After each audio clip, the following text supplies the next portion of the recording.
What's up, everybody? I'm here to talk about your favorite subject, recovery from addiction. Okay, I know not a whole lot of people want to address it very much, but I've been studying it since I recovered 10 years ago because I really have a desire to help others, and so I go around to halfway houses. If you don't know what a halfway house is, you look it up. But if you clicked on this video, you probably know what a halfway house is. So I go around speaking to people and sharing this information because it's valuable and it's helpful, and a lot of times it's new information for people that they haven't thought about or considered, or no one's ever told them. Uh,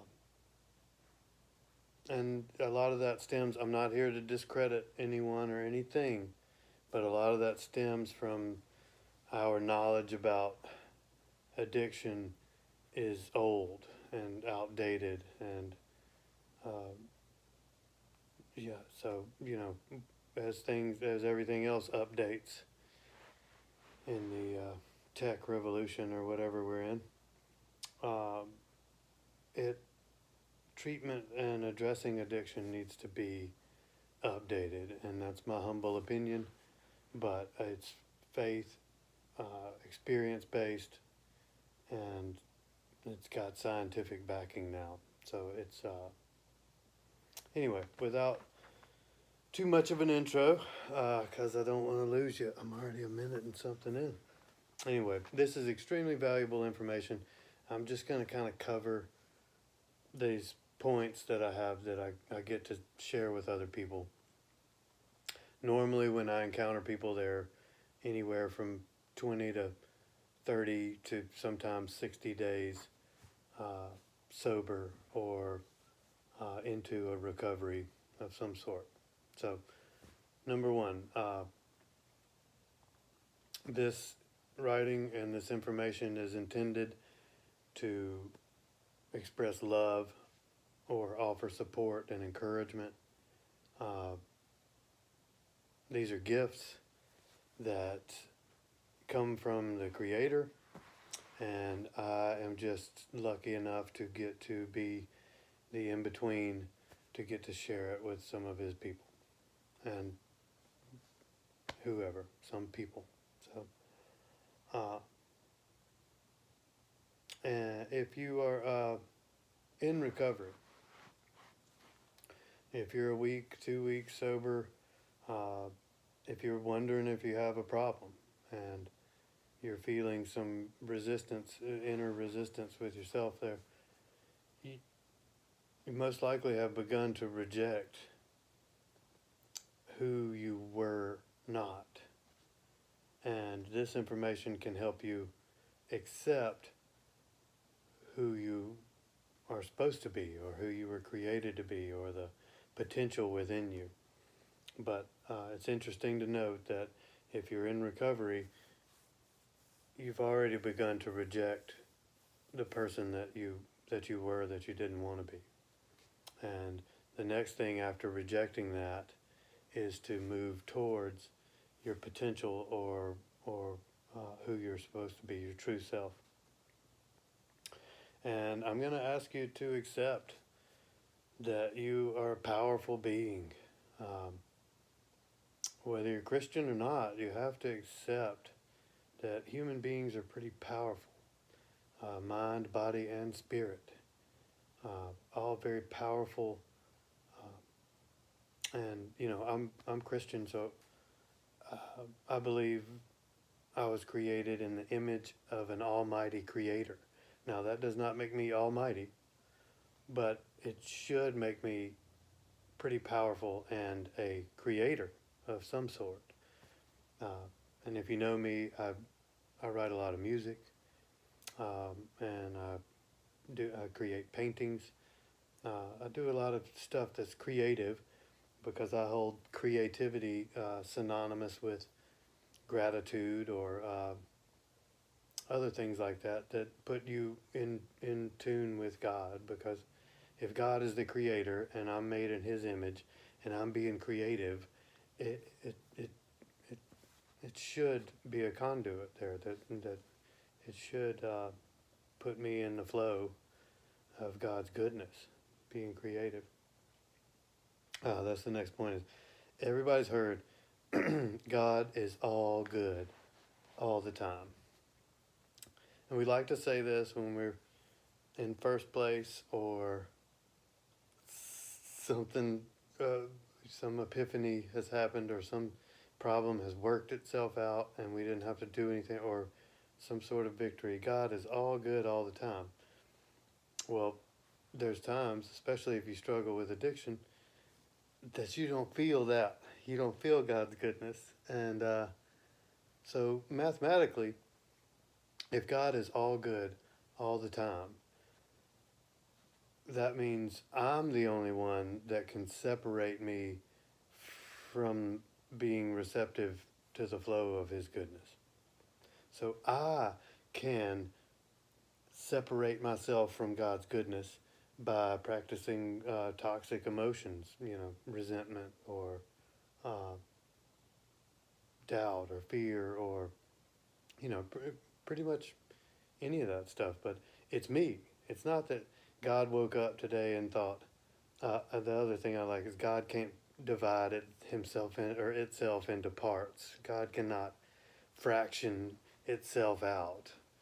God cannot love me this much today and this much tomorrow and this much. God can't. He can only be, if that statement, he can only be all good all of the time. So me being ungrateful or resentful or doing something else I know I'm not supposed to do separates me from receiving that goodness. God can't. It is impossible for God to love me any less tomorrow than He loves me today. Or it. I like to say it, but whatever. Whatever helps you understand it or have a imagery of it. So let's break down the emotional and mental state can increase or decrease your receptivity. If you go up to a Coke machine and it says 75 cents and it has nowhere to put money in or swipe a card, it's not very receptive. And that's what we're like when we practice our addiction. God's trying to put the money in so you can give a gift back of some sort of talent or service or ability, but there's nowhere to put, because we're not receptive, there's nowhere to put the good in. So um, your emotional state and if you want to get in the flow of God's goodness, just practice an ineffable quality that you consider synonymous with God or the same with God. So gratitude was really good for me. It was the first one I used. There's no light where there is dark. There's no ingratitude where there's gratitude. You can't be both at the same time. And one of them puts you in tune with all the goodness that is in nature and the universe and everywhere. Gratitude. Being grateful puts you in tune with the goodness of God or the universe or whatever you see as powerful. It's that simple. So if you gratitude is a good way to move back into the flow. If you feel distant from the goodness and the love and the encouragement and support, go and display some love, support, and encouragement, and you'll be right back. And there's I think it's a proverb that says, "Clothe yourself with these things." That's what it's talking about. It's compassion. You go be compassionate. You can't be anywhere but in the flow of God's goodness. You go be grateful or generous or kind or creative, and you cannot be anywhere except in the flow of God's goodness and be receptive to it. So to better look at our emotional and mental states, because I mean that's a little easier said than done, right? To better look at those states, let's break it down into the Trinity of the soul, the body, and the mind. All right, your soul is infinite. That's not in jeopardy. There's no. I hear a lot of times that Jesus came to give us eternal life.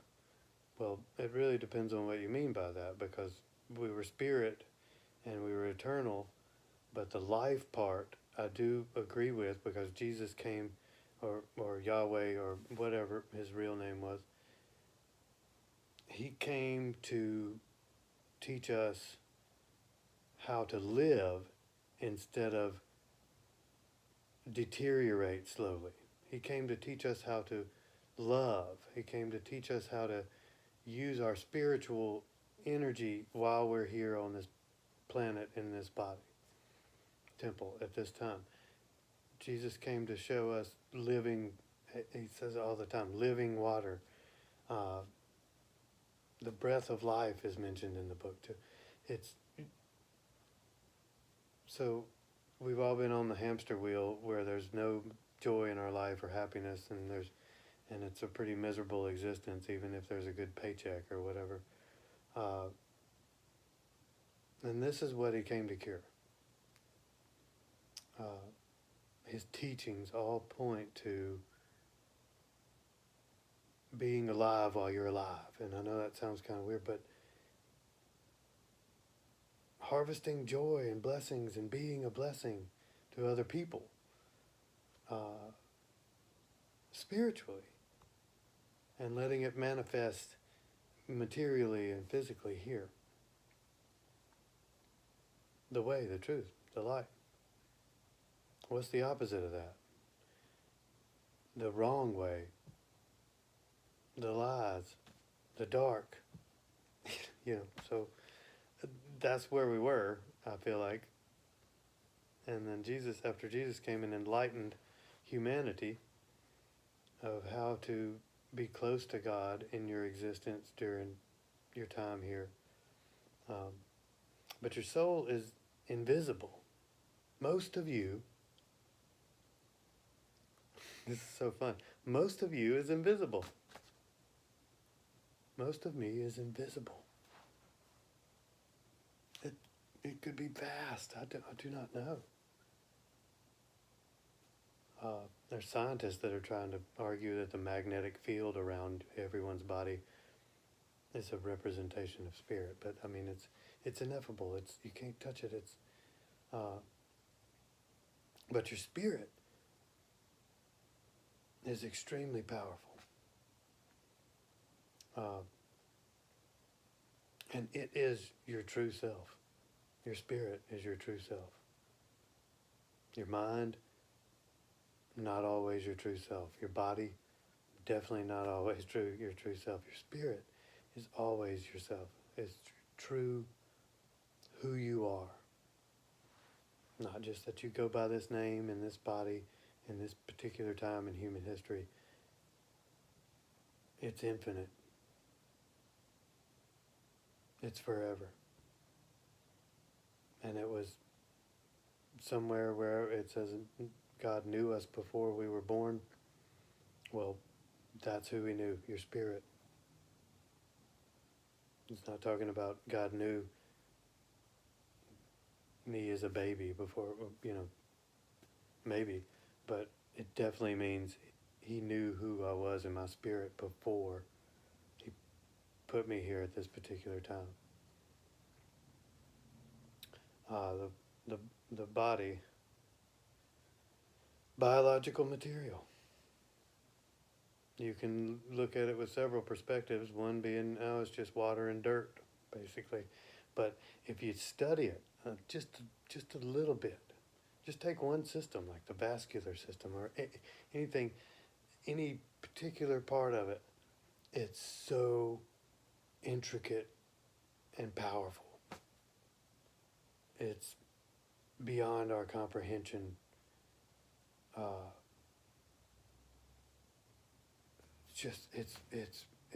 It's amazing. We're still learning things about it. It's marvelous and powerful. However, do not forget, you are not the body. You have a body. You're not the body. You have a body. It's definitely not in control. It's yours. It's a body. It's like you have a mind. You are not the mind.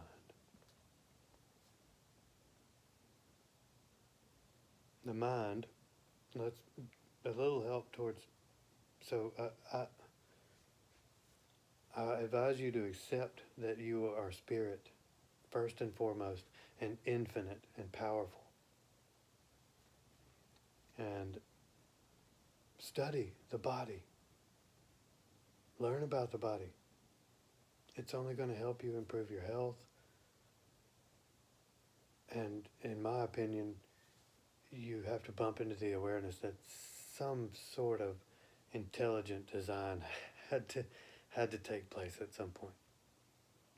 There's no other way it could happen without some sort of intelligent design behind it. The body, it's fascinating.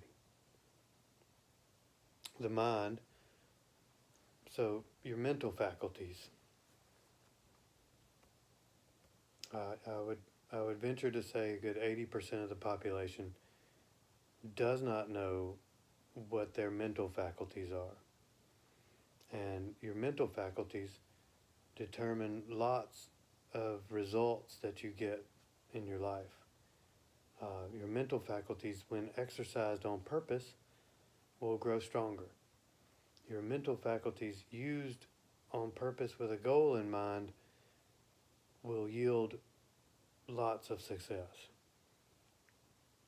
It's one of the major breakthroughs for me was discovering what my mental faculties are, and I have another video that's an introduction to them.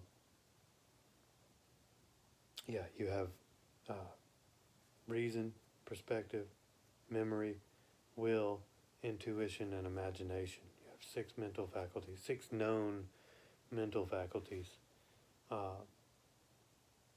And when you begin to exercise them on purpose, what happens is you kind of take the reins again. Because if you don't know what they are, most likely they're on autopilot and programmed by someone you loved and trusted growing up, or your favorite TV program, or whatever it is. Your mental faculties are always working all the time. And when you become aware of what they are and how to use them and exercise them on purpose, you can sort of take the reins and begin to think about what you want to think about and use your mind to improve your life on a daily basis. Again, you are not the mind. You have a mind. So our spirit is here, and if you're suffering from addiction, at some point you lost control over all of the faculties of your mind. Maybe you still had some and whatever, but there was a wavering, and then your thoughts manifested by using your biological material, your mind, your body, and it put you in a real bad spot, or at least a spot with no separated from the goodness.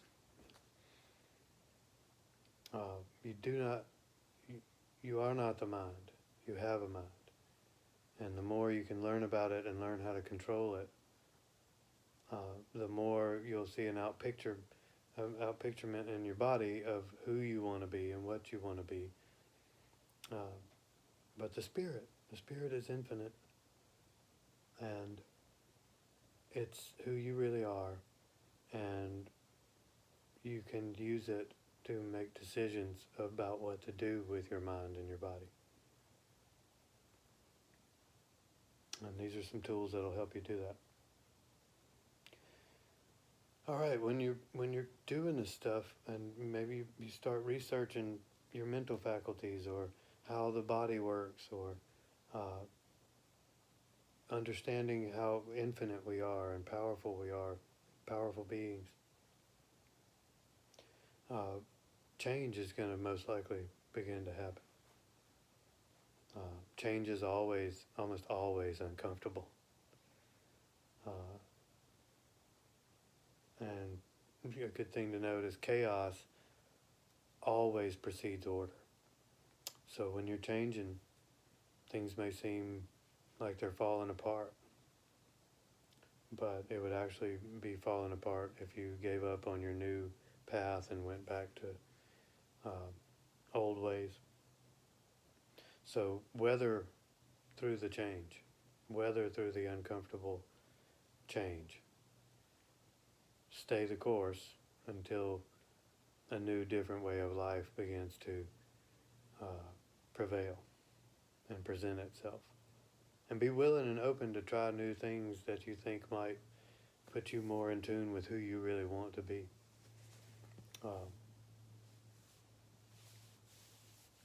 Scientific and spiritual breakthroughs are happening every day concerning addiction. Today, somebody made some sort of scientific or spiritual breakthrough about addiction. They're really starting to study it now. They're really starting to accept that the old ways and diagnosis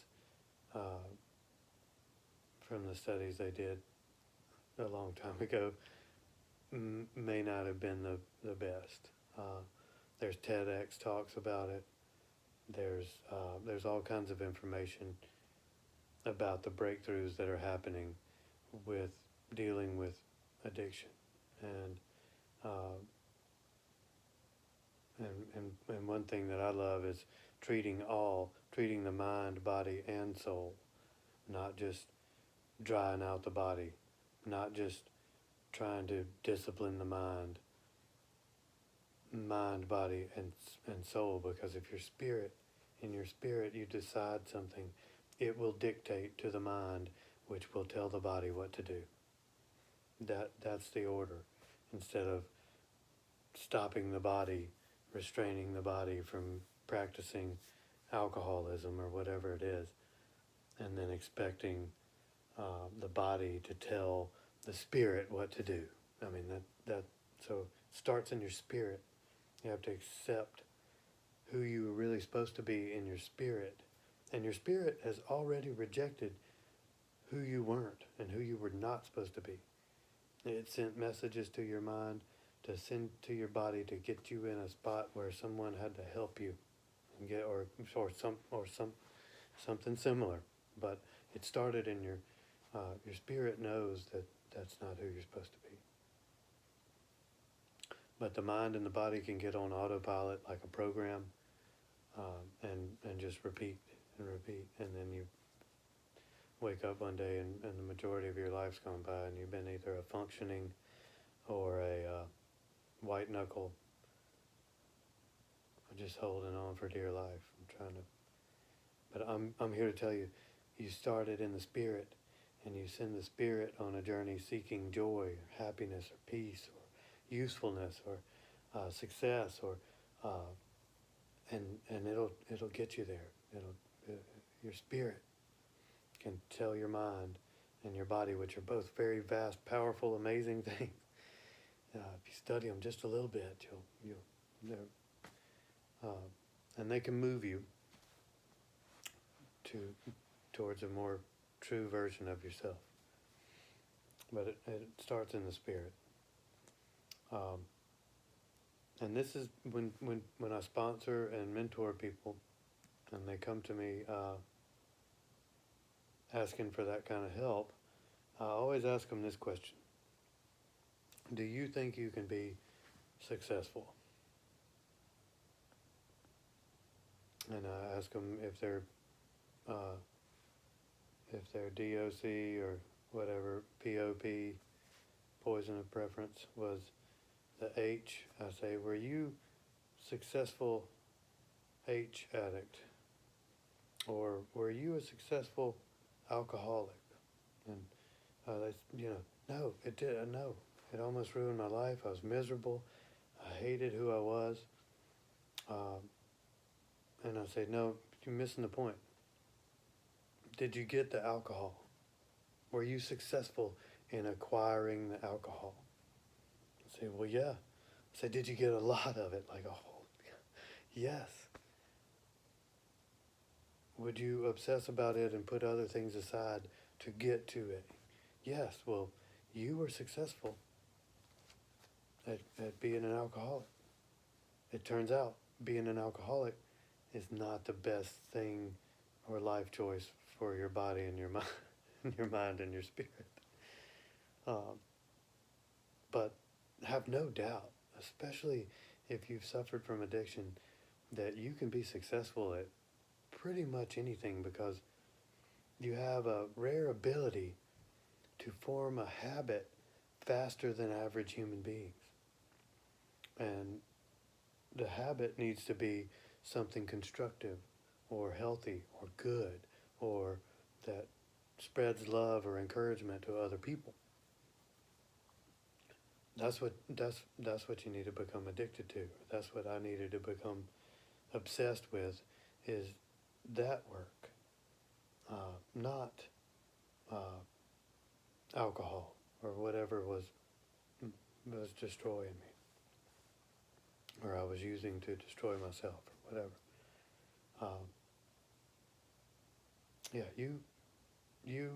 I have found there's no limit to how much success I can achieve, and I've calculated and recalculated my goals over the years to try to achieve more or be more what I want to be, or and I used to measure things by how many dollars it paid, but I quit using that yardstick and now I use joy. Will there be any joy in it for me? And this is a question I ask myself. You know, playing music live in front of people. Yeah, I enjoy that. I get joy out of that. Do I need anything else to get the joy? No. Actually, that was a wonderful thing that I was a professional musician, and I quit drinking, and I didn't quit playing. I actually enjoyed it more. I was able to put my heart into it more. It's a lot of fun. But I realized I could be successful and at a rate that would probably be faster than most normal human beings because of my obsessive ability to focus on one thought for an extended period of time and put everything else aside and focus. I don't think you need to look far to, next time you're sitting in a waiting room or something, see how many people are focused. They've all got the devices. They're all thinking about other stuff. They're on their phones. They're watching the TV. The ability to focus is big. And all addicts, everyone that's practiced an addiction of any sort, has the superpower focus, superpowered focus, ability to focus.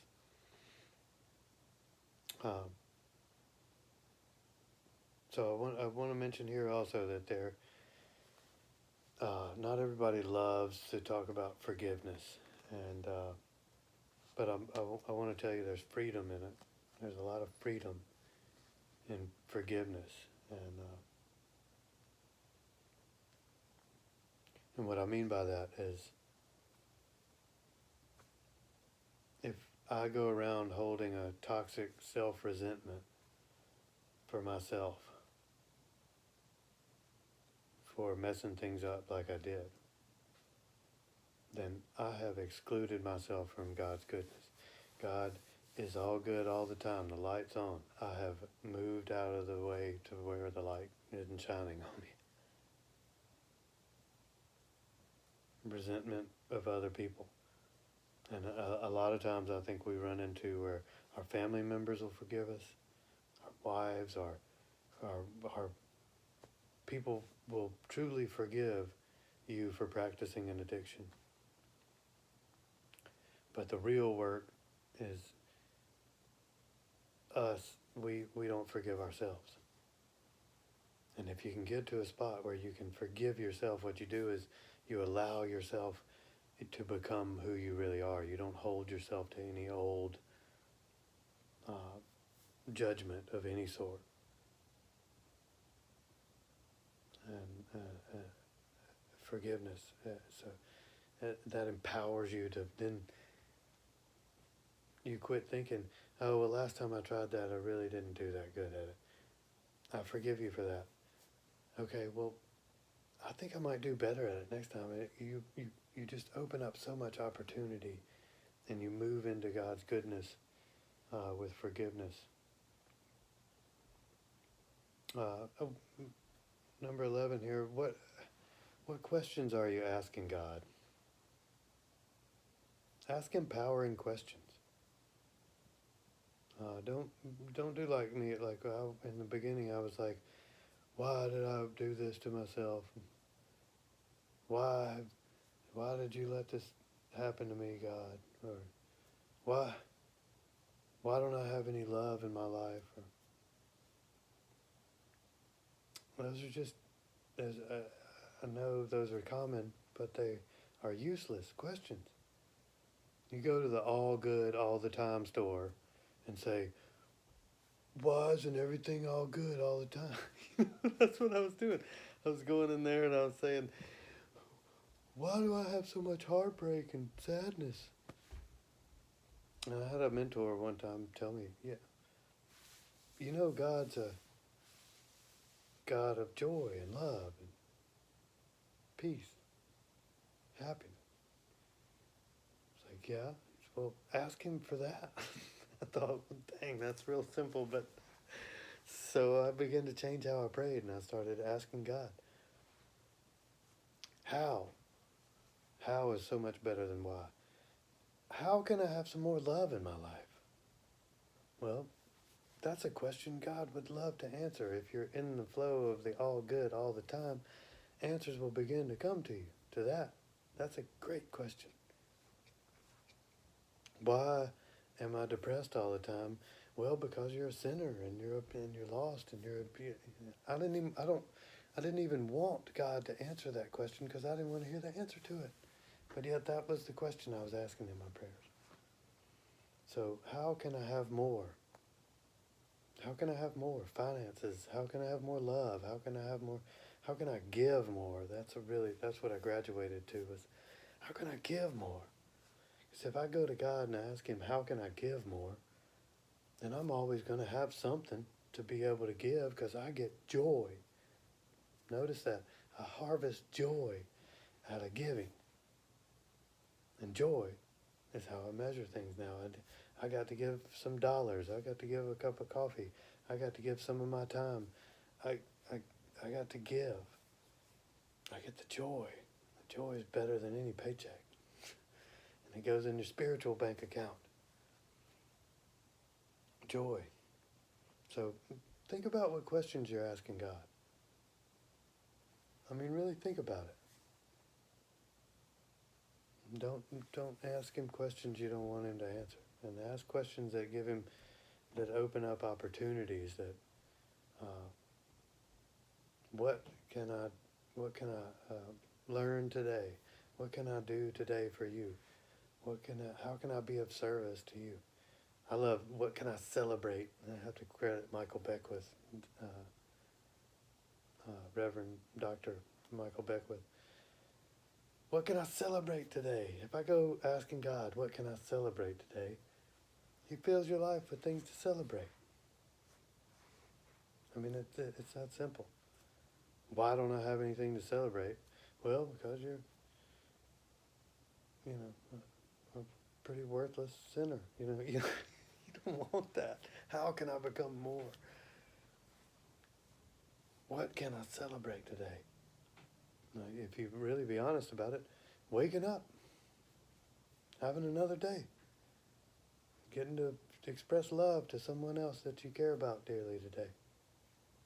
Celebrate. You don't have to wait till Christmas, or you don't have to wait for your birthday. Celebrate today. Today's the day you got. Okay, so your DOC, drug of choice, or your POP, I like that one better, your poison of preference. I switched that out with usefulness to God. I was obsessed about this. I served this. I loved this. I wanted this. And I started to put other things in that pedestal of being a good father,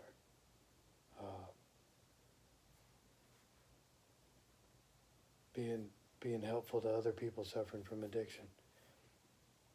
And think about it. If I'm asking God to help me be helpful to other people going through addiction, then I'm going to get more and more well every day. Because I want to be able to give back to the people that are still struggling. And so I switched it. I just did a paradigm shift. I was habitually obsessed with alcohol and some other not so awesome activities that I won't mention. And I switched that with trying to be useful to God. Well, under that umbrella was sober was just a subcategory. Well, if I'm going to be very useful to God and be a good father, then this guy's going to be sober. It really helped me. It didn't place all the pressure on, I got to quit drinking. No, I'm going to be a good father. Well, me personally, to be a good father, I don't need to drink. And I accepted that very easily. Didn't go to AA meetings. Was able to go perform in bars without having any beverages. Or even feeling any pressure about it. Occasionally there were a few moments when people that were drinking were irritating, but that, I think that's, anyway, no matter what. And what you'll end up with is experience-based faith. I love blind faith. I love walk by faith, not by sight. But if you practice some of this stuff, going to God and ask Him, what can I do for you today?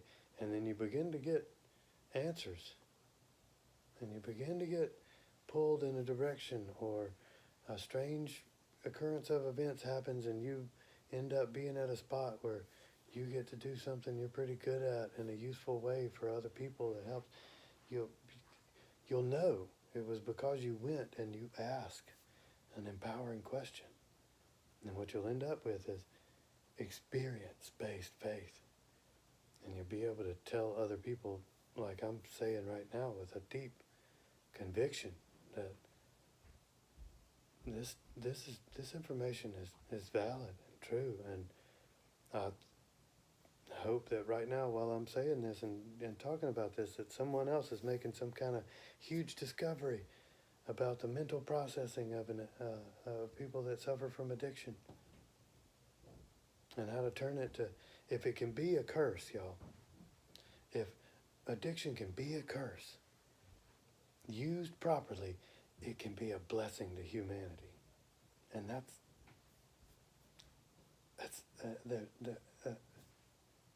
you can't argue with that.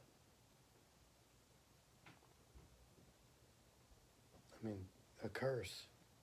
No, I'm right here, right, doing this right now, turning what used to plague and curse my life into something that might be able to bless and free someone else from the guilt and the shame and the doubt and the worry and the self, and go ahead and become yourself. Go ahead and become your potential that God planted in you, or whatever you believe in. Go ahead and become the best you can be. And participate in love and joy and happiness and compassion and creativity and generosity. Get it all over you. Be part of that. Forgiveness. I always leave that one out. I know people kind of make a face when they hear about the law of forgiveness, but there's a law about it. All right. I've taken up enough time today, but I really hope some part of this rings out to you or makes any sense to you enough to go to dig in a little deeper. And here then, if we were at a meeting, I give out a copy of the notes, like the bullet points, and sometimes they like to write stuff under. It's powerful information. It moved me back into God's goodness, God's all the time, all goodness. It helped me get back into the flow of it and receive it.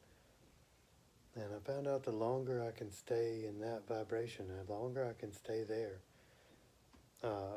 God's not in the God I worship and serve is not in make you a little bit well, or, I'll help you out a little bit.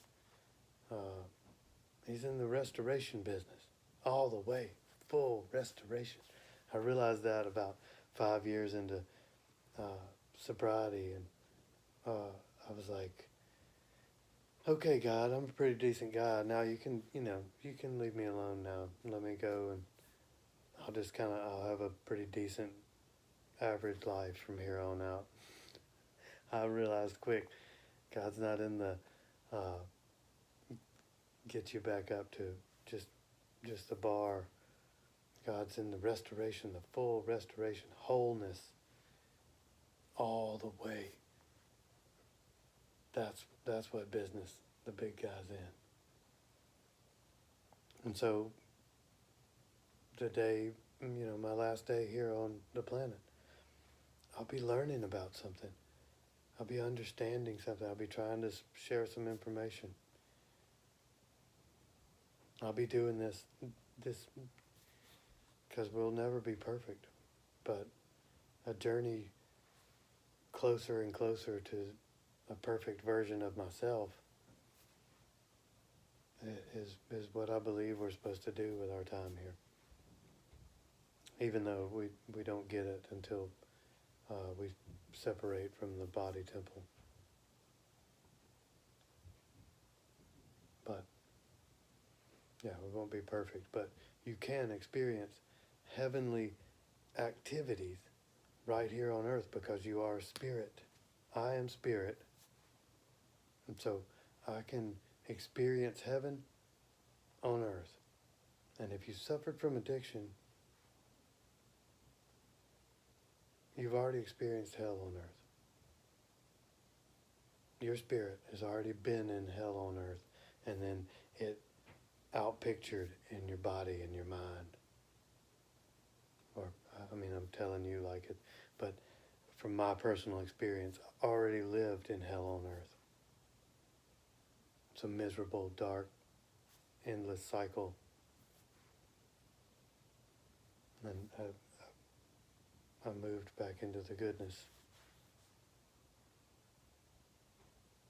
I used these tools because I actually was kind of abruptly pulled, I feel like, by my shirt, by my collar, pulled out of the darkness. Was not seeking to get pulled out of the darkness.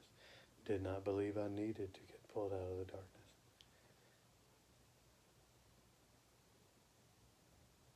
So, yeah. All right. So, get your spirit in line. Get it in the flow of God's goodness. Let that affect your thoughts and your mind. Learn how your mind works. Program it. Use your spirit. Program your mind. Your mind tells the body what to do.